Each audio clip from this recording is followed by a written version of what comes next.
O Instituto Nacional do Câncer é o principal responsável pela Política Nacional de Controle do Câncer no Brasil. E também é o órgão que divulga o Dia Mundial Sem Tabaco no país.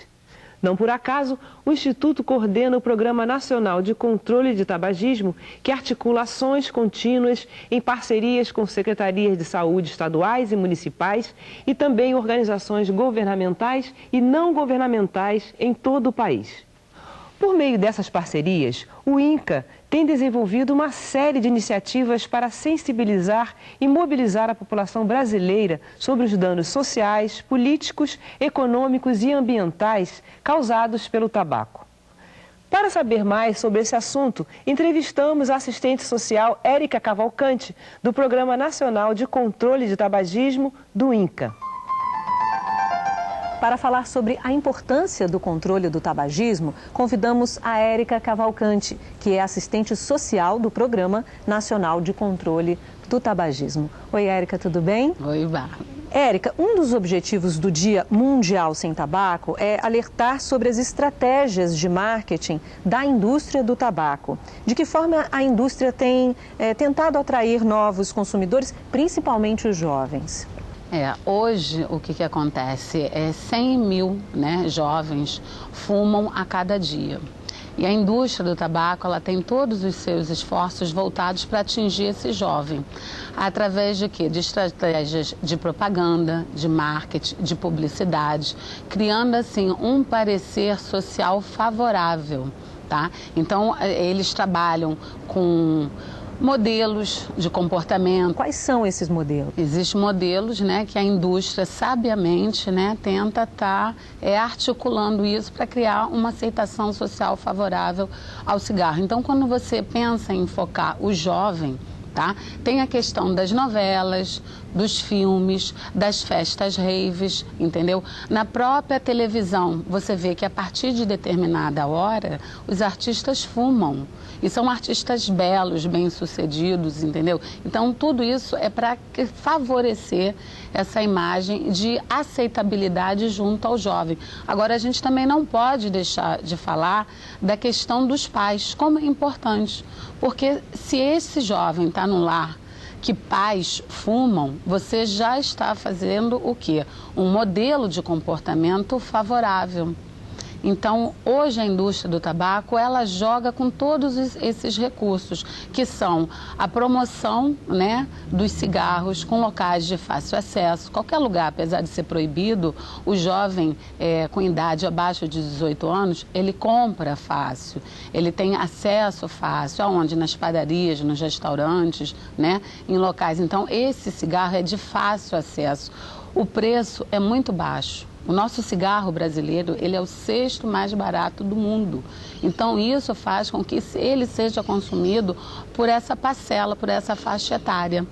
Mas, Érica, embora as informações sobre os malefícios do cigarro circulem por diferentes meios, a gente sabe que aumentou a quantidade de informações sobre esses malefícios, muitos jovens ainda optam, tanto por experimentar quanto por continuar a fumar.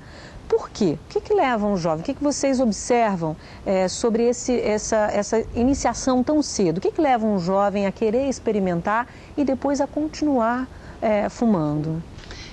Pesquisas recentes demonstram o seguinte, que a adolescência, o cérebro, ele fica mais vulnerável, à experimentação da nicotina. Então, esse primeiro contato com a nicotina faz com que esta pessoa se torne um dependente químico, associado que naquela fase da adolescência é a fase que o jovem ele quer contestar, ele está formatando a personalidade dele como adulto.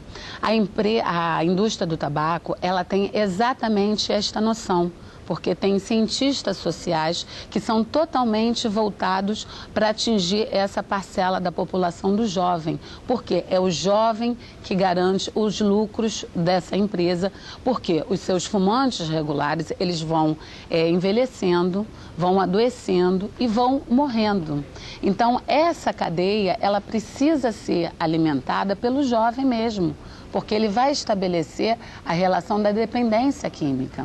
O INCA coordenou no Brasil uma pesquisa em várias capitais para colher dados sobre experimentação.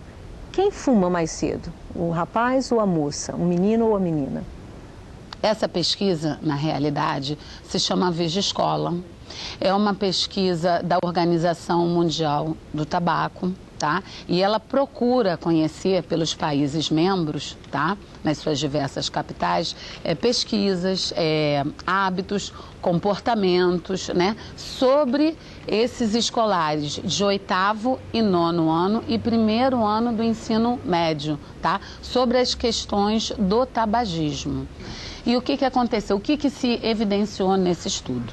Que os meninos, eles experimentam mais cedo, tá? Isso que está evidenciado. Porém, em algumas capitais, que chama a atenção é Porto Alegre, Rio de Janeiro, tá? Curitiba e Campo Grande, as meninas estão experimentando mais cedo.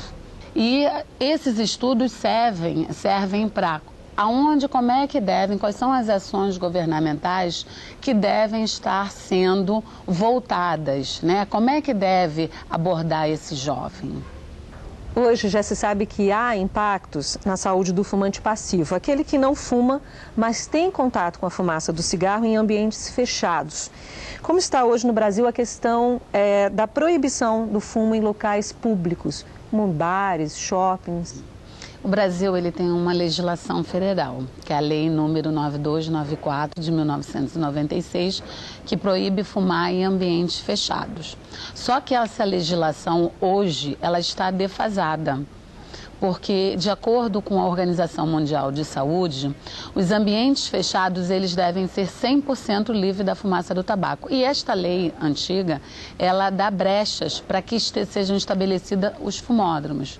Então, hoje existem esforços governamentais para o aprimoramento dessa lei, tá? Que é a evolução dela para os ambientes fechados de uso coletivo sejam 100% livres da fumaça do tabaco. Porque quem não fuma nada, num ambiente desse, para cada 3 cigarros acendidos do fumante, o que não fuma está fumando um cigarro.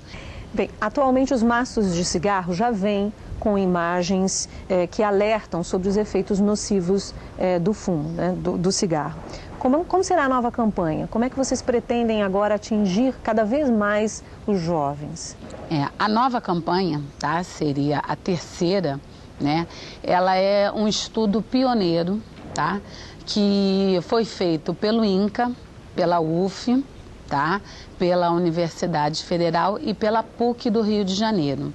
A ideia é que as imagens provoquem mais impacto? Mais impacto, provoque uma reação emocional e principalmente que elas sejam aversivas.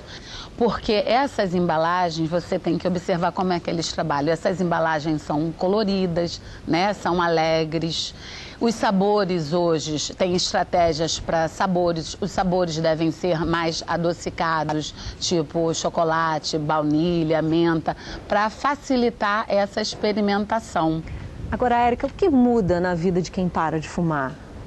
Olha, o que muda muito, porque o fumante, ele não tem fôlego, ele sente cansaço.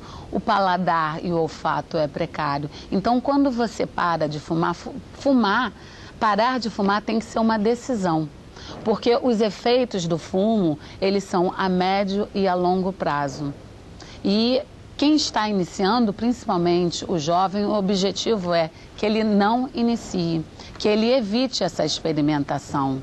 E para quem está fumando, o objetivo é que pare de fumar, porque os efeitos são imediatos e você não cai nessa questão desse círculo vicioso de tabaco que gera pobreza, gera adoecimento, gera mortes precoces, né, que vai impactar em todo o sistema de saúde, né? É um entrave também para o desenvolvimento sustentável, porque esse chefe, esse pai de família, ele acaba desviando a renda que seria para a cesta básica para a manutenção da dependência química dele. Então, assim, os efeitos de parar de fumar não é só para o fumante, mas também para os seus familiares que acabam, né, compartilhando dessa decisão.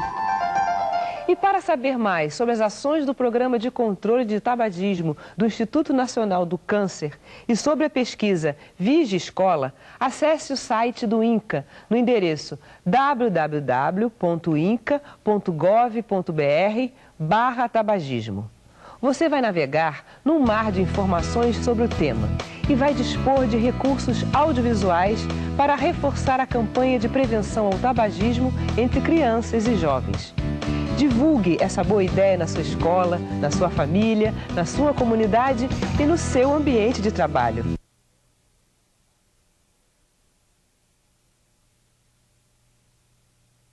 Você acha que leva os jovens a começarem a fumar? Você acha que é o mesmo motivo que foi o seu, assim? Começa com os amigos, em festinha e depois acaba pegando hábito? É mais por empolgação de amigos. Amigos empolgam e você vai no embalo. Mais por isso.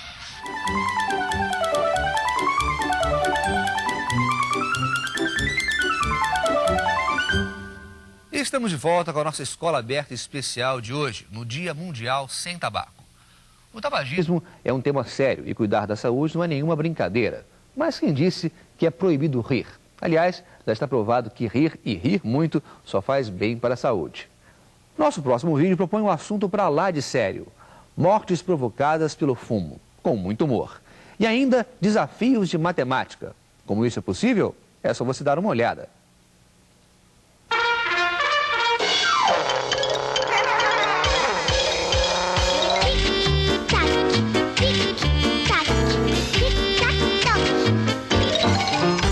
Mortes provocadas pelo fumo. Se você tem algum amigo que fuma, mostre logo todo o carinho que tem por ele. Aproveite enquanto ele ainda está vivo. Afinal, logo, logo ele pode se transformar numa pilha de cinzas. Segundo as estatísticas, 1/3 dos fumantes regulares morre prematuramente por causa de doenças associadas ao cigarro. Nos próximos 30 segundos, quantas vítimas você acha que o fumo vai fazer no mundo? Tic-tac-toc, valendo!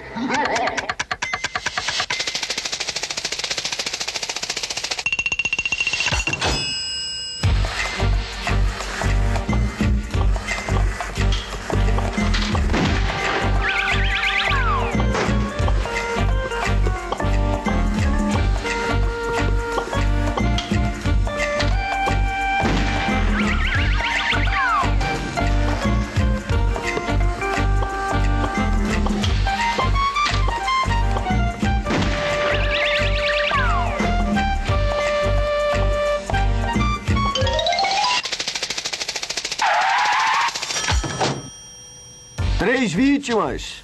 3 pessoas no mundo acabaram de morrer por causa do hábito de fumar. E 2 dessas viviam nos chamados países desenvolvidos, onde existem campanhas contra o tabagismo e sistemas de saúde pública eficientes. A 3ª vítima vivia num país pobre, num país em desenvolvimento. Mas no ano de 2025, como a população mundial deve beirar os 10 bilhões de habitantes, e como as crianças começam a fumar cada vez mais cedo, e como o consumo de tabaco deve chegar a proporções incríveis nos países em desenvolvimento, principalmente por causa da publicidade mais agressiva nesses países, infelizmente, nós teremos a cada 30 segundos 7 mortes relacionadas ao fumo nos países em desenvolvimento e 3 nos países desenvolvidos.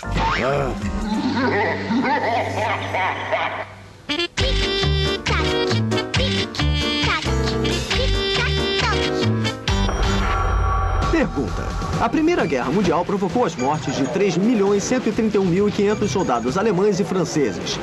Com o ritmo atual do consumo de tabaco, em quanto tempo o fumo faz esse mesmo número de vítimas no mundo todo? Tic-tac-toc, valendo!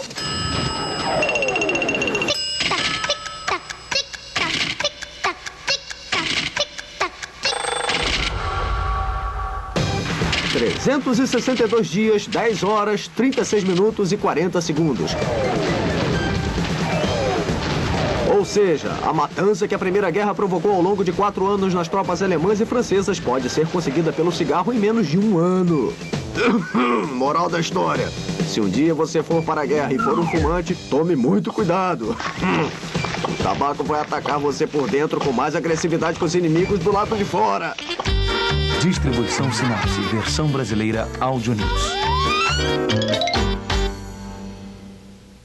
O vídeo que a gente acabou de ver é um típico exemplo de como o professor pode trabalhar pela prevenção do tabagismo com crianças e jovens, de uma forma inteligente, criativa e bem-humorada. Aliás, não é nada fácil manter o bom humor quando a gente fala de câncer. É uma doença tão grave que muita gente prefere nem tocar no assunto. Mas ignorar é pior. Não vai diminuir o risco da doença e nem fazer com que ela desapareça, como num passe de mágica. Pensando nisso, o Programa Nacional de Controle do Tabagismo vem implementando desde 1998 ações educativas nas escolas, através do programa Saber Saúde, uma parceria entre os Ministérios da Saúde e da Educação. Um dos resultados dessa parceria é a série Saber Saúde. São 3 vídeos feitos com o traço e a inspiração do cartunista e escritor Ziraldo.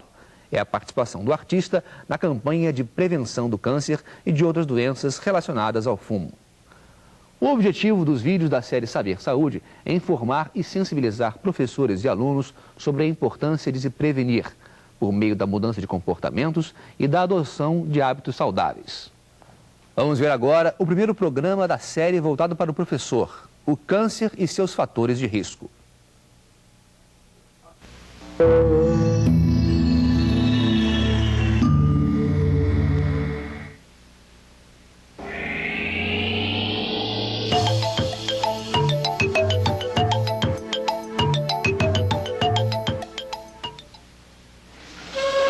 E devemos associar esses elementos.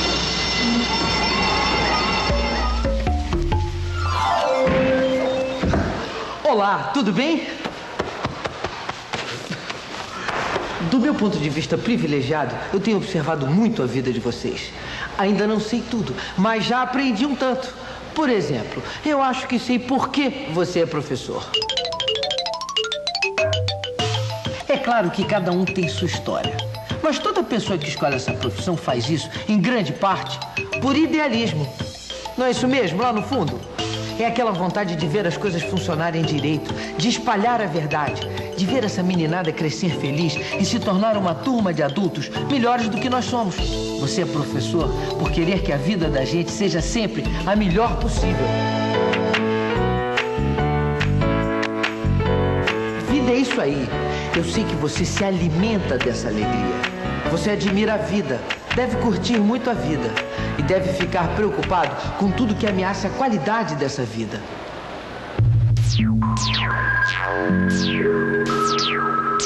Pode bater na madeira se quiser. Mas agora vamos falar dessas doenças graves que deixam a gente com tanto medo. É normal que as pessoas se sintam incomodadas com isso. Muitas fingem que não veem, mas os números estão aí. Cada vez mais pessoas ficam doentes. E cada vez ficam doentes mais cedo na vida. Mas não seria fantástico se a gente pudesse ajudar a evitar essas doenças? É claro. Mas para esse tipo de doenças não existem vacinas. Pelo menos não dessas que a gente conhece em injeções ou gotinhas. Mas a gente pode diminuir muito o risco de desenvolvê-las. Sabem como? Com o poder do conhecimento e da informação. Informação que estimule uma mudança no comportamento. Essa é a vacina para elas. Uma vacina diferente. E nisso eu posso ajudar. Posso contar para vocês algumas coisas que eu descobri lendo tanto texto que já escreveram nos quadros de giz. Coisas que você pode desconhecer.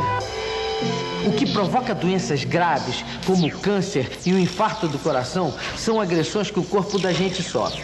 Não é coisa de um dia só. Essas agressões são diárias e passam desapercebidas. Elas se acumulam com o tempo, até que o corpo não consegue mais se defender e a doença começa.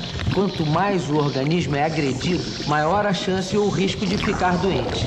É como se você fosse andar na corda bamba que nem o equilibrista. Você pode não cair na primeira, nem na segunda vez. Mas quanto mais você repetir, maior o risco de cair. Por isso, os comportamentos que permitem essas agressões ao nosso organismo são fatores de risco. Se a gente trocar esses fatores de risco por hábitos saudáveis, vai correr muito menos perigo de ficar doente. O excesso de radiação, por exemplo, provoca câncer. Calma, não precisa sair correndo da frente da TV, mas é bom manter uma certa distância da tela. Não é qualquer radiação que eu estou falando. É a radiação ionizante, aquela que a gente encontra nas explosões atômicas ou em acidentes em usinas e equipamentos nucleares. Quem trabalha com esse tipo de coisa tem que tomar muito cuidado e se proteger bem. Muitos fatores de risco acompanham as pessoas no trabalho. Quem é pintor, lavrador ou operário da indústria química, por exemplo, tem muito contato com colas, solventes, fuligens, pesticidas e outros produtos que vão intoxicando o corpo e podem causar câncer. Muita coisa que a gente faz por prazer, se exagerar, pode virar um fator de risco. Tomar sol, por exemplo. Tomar sol faz bem, principalmente para as crianças em fase de crescimento. Mas a radiação solar entre 10 da manhã e 4 da tarde é mais intensa, penetra fundo, envelhece a pele mais cedo. Em excesso, com o passar dos anos, pode até causar câncer. Principalmente em gente de pele bem clara, que fica vermelha com facilidade. Mas olha, as moreninhas também não estão livres. E comida, então? Você não imagina quanta coisa gostosa passa a ser perigosa se a gente exagerar. Está provado que as pessoas acostumadas a só comer alimentos gordurosos, laticínios e carnes vermelhas têm mais chance de ter câncer e doenças do coração. O consumo exagerado de bebidas alcoólicas causa uma série de problemas que todos já conhecem. E, ainda por cima, intoxica o organismo de tal forma que pode ocasionar doenças graves como o câncer. O problema é que, apesar de ser aceito pela sociedade, o álcool é uma droga. Funciona do mesmo jeito que as drogas ilegais. E hoje é considerada a droga mais usada pelos jovens. Por isso é bom todo mundo saber que a bebida não é nenhuma brincadeira. Até nossos hábitos sexuais têm a ver com o câncer. Porque alguns vírus, transmitidos pelo ato sexual, podem provocar câncer por tabela. Aí você vê por que o uso de preservativo é tão importante. Mas nenhum comportamento aumenta tanto o risco de câncer e outras doenças do que fumar. Aumenta, inclusive, o risco de impotência sexual. O alcatrão presente no cigarro é a maior mistura de substâncias tóxicas que uma pessoa pode botar para dentro do corpo. E a fumaça do cigarro é cheia de monóxido de carbono, que é um gás venenoso, o mesmo que sai dos escapamentos dos carros. Se o risco fosse corrido só pelo fumante... Mas esse comportamento afeta também quem está ao lado. Quem não fuma, mas respira a fumaça do fumante durante muito tempo, corre mais riscos também.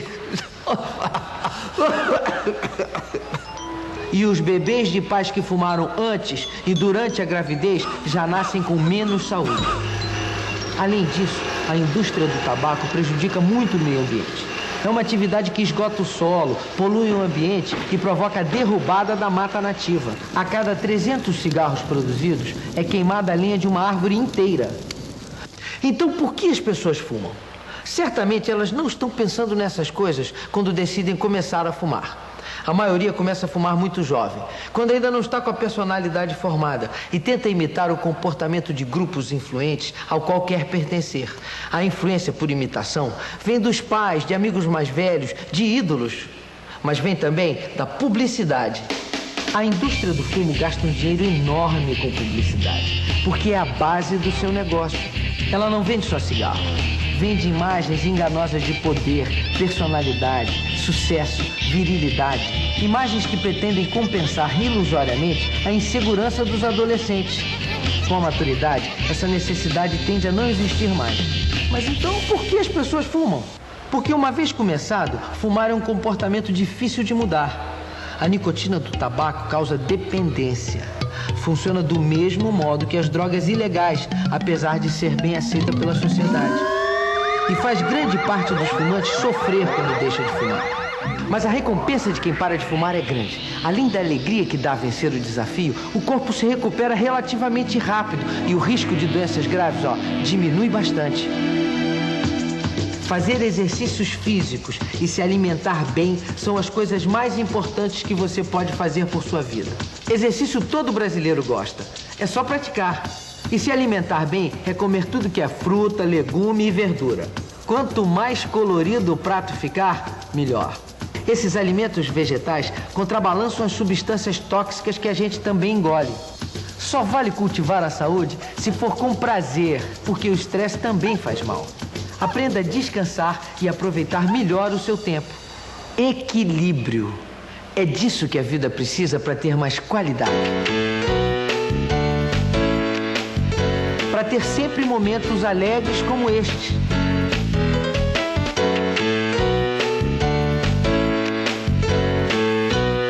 Mas lembre-se, a gente tem que passar essas informações adiante. Contem comigo. Se precisar, eu tô aqui mesmo, ó, no quadro de giz. Foi um prazer falar com vocês. Tchau!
Foi por acaso que neste ano a Organização Mundial da Saúde escolheu o tema Juventude sem Tabaco. Pesquisas recentes mostram um aumento alarmante na experimentação do tabaco por crianças e jovens, principalmente nos países em desenvolvimento. É nessa faixa etária e nesses países que a indústria do tabaco tem investido de forma mais pesada, se valendo de sofisticadas estratégias de propaganda e marketing e interferindo, inclusive, na legislação e na política de algumas nações. De acordo com o Ministério da Saúde, algumas ações ainda são necessárias para vencer o desafio da experimentação e da iniciação ao tabagismo por crianças e jovens. E o foco principal dessas ações está, sem dúvida nenhuma, no campo da educação, onde o professor tem um papel fundamental. Vamos conhecer agora a educadora Andréia Reis Cardoso, do Programa Nacional de Controle do Tabagismo do INCA. Ela vai falar sobre como a escola e o professor podem se engajar na campanha de prevenção do tabagismo por meio de atividades dentro e fora da sala de aula, envolvendo os estudantes e toda a comunidade. Para falar sobre o papel da escola no controle do tabagismo, convidamos a pedagoga Andréia Cardoso, que é do Programa Nacional de Controle do Tabagismo. Tudo bem, Andréia? Andréia, nós vimos que há toda uma estratégia, vimos com a Érica Cavalcante, que também é do programa, que há toda uma estratégia da indústria do tabaco para envolver os jovens, né? Cada vez mais atrair esses jovens para o consumo do cigarro. Quais as ações educativas que a escola pode desenvolver para tentar diminuir essa experimentação por parte de jovens e até mesmo de crianças? O INCA, né, é o órgão do Ministério da Saúde que desenvolveu o Programa Nacional de Controle do Tabagismo. Esse programa ele tem duas frentes, ele atua em ações educativas contínuas e pontuais. Uma ação pontual é o 31 de maio, que é o Dia Mundial Sem Tabaco, então a escola pode estar trabalhando esse dia como uma data comemorativa através de feiras, de eventos, de uma caminhada na escola. E ação continuada, a gente tem desenvolvido o programa Saber Saúde. Esse programa ele está em todo o Brasil, claro que trabalha em rede, né? Então é um trabalho lento, a gente tem milhares de escolas, o nosso país tem dimensões continentais, então nem todas as escolas conhecem ainda o Saber Saúde. Mas a gente já conta com mais de 2.500.000 alunos conhecendo o programa, tendo informações sobre o tabaco. Então essa ação, o Programa Saber Saúde, é a estratégia que a gente criou, que dá recursos, tem livros, vídeos, um CD-ROM, que tem todo esse conteúdo, essa forma didática de você estar trabalhando com o aluno, prevenindo ele, dando a ele subsídios para que ele crie uma consciência crítica sobre o consumo desses produtos.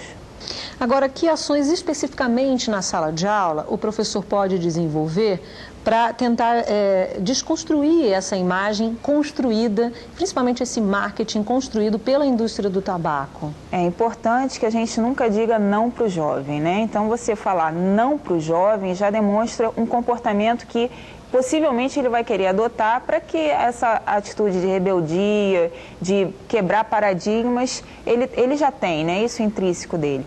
Então, a gente tem um programa que fala do tabagismo de maneira suave. Então, em vez de um professor de matemática, muitas vezes, lhe dar, no feirante tem 2 laranjas e 3 peras, quantas frutas ele tem? Por que não trabalhar isso com carteiras de cigarro? Você tem um maço de cigarro, quantos cigarros tem? Quantas árvores foram destruídas para poder estar a fabricação desse cigarro? Então, a gente quer que esse conteúdo ele seja diluído, como a Luísa Goldfarb, que foi a precursora desse programa, ela gosta muito de falar, isso é um molho para salada, né? Então, já no dia a dia da escola, em vez de você estar lidando com conteúdos totalmente diferentes, que isso não seja só o cargo do professor de ciências, mas que todos os professores de matemática, física, química, biologia possam estar lidando com esse conteúdo no dia a dia da sala de aula.